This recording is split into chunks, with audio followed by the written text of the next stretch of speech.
राधे राधे। आज हम चर्चा कर रहे हैं अपने बिहार और उत्तर प्रदेश के प्रसिद्ध लोक पर्व सूर्य षष्ठी व्रत के विषय में। सूर्य षष्ठी व्रत जो है अनादिकाल से बहुत पूर्व से ही ये चलता आ रहा है।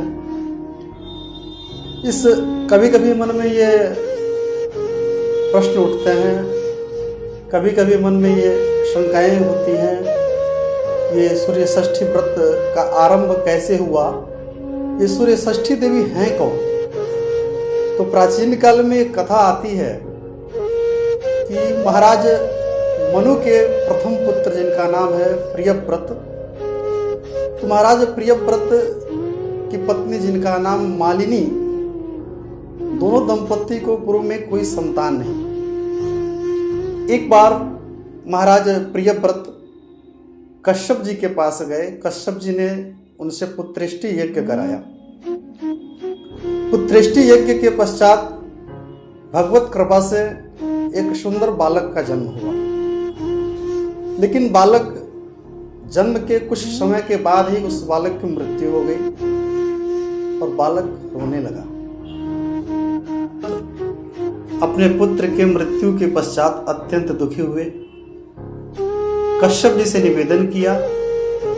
कश्यप जी ने मार्ग बताया कि नारायण की उपासना करो। नारायण की उपासना की। नारायण की उपासना के पश्चात नारायण की कृपा से नारायण की ही पुत्री मानस पुत्री जिनका नाम देवसेना, वो प्रसन्न होकर उन्हें दर्शन दिया।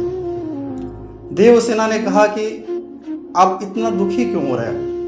कहा कि एक बहुत कृपा से पुत्रेष्टि यज्ञ कराने से हमारे यहाँ एक पुत्र का जन्म हुआ और वो पुत्र भी मृत्यु को प्राप्त हुआ। तो ऐसी कुछ कृपा करें कि जिससे कि हमारे पुत्र पुनर्जीवित हो जाएं।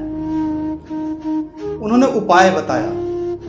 कहा कि राजन, मेरा जन्म ही प्रकृति के छठे अंश से हुआ है,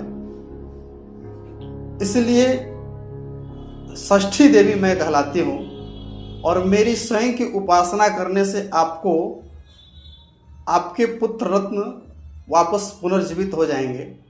इसलिए आपसे निवेदन है कि आप सूर्य षष्ठी व्रत को करने का प्रयत्न करें। तो सूर्य षष्ठी व्रत है क्या।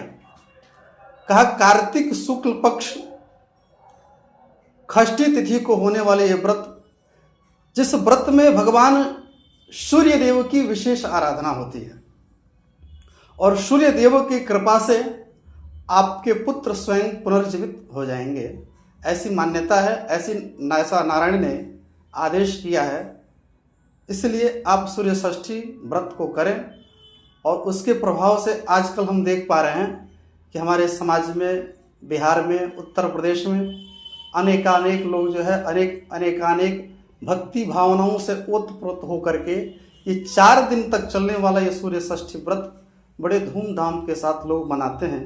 और इस व्रत को करने के प्रभाव से महाराज प्रियव्रत और उनकी पत्नी मालिनी ने, दोनों दंपत्ति ने इस व्रत को किया और उसके प्रभाव से उनका पुत्र पुनर्जीवित हो गया। ये विशेषतः पुत्र कामना के लिए किया जाने वाला व्रत है। लेकिन ऐसा नहीं है। ऐसा भी है कि इसके पश्चात आप सूर्य षष्ठी व्रत के करने वाले व्यक्ति जो भी मन की कामना लेकर के जाते हैं माँ के पास, माँ उन सभी की मनोकामना को पूर्ण करती हैं। ऐसी मान्यता है कि देवी द्रौपदी जी ने जब एक बार पांडवों का संपूर्ण राज्य जो है कौरवों के पास चला गया, तो भगवान श्री कृष्ण ने ऐसा आदेश किया कि आप सूर्य षष्ठी व्रत को करें और उस व्रत के प्रभाव से आपका यज्ञ, आपका राज्य, आपका संपूर्ण वैभव वापस मिल जाएगा। तो एक बार महारानी द्रौपदी जी ने भी कृष्ण के आदेशानुसार इस सूर्य षष्ठी व्रत को किया, सूर्य देव को नमन किया। सूर्य देव की कृपा से, सूर्य षष्ठी देवी की कृपा से, उस मनसा देवी की कृपा से अत्यंत सुंदर उनके वैभव, उनके राज्य पद की पुनर्प्राप्ति हुई।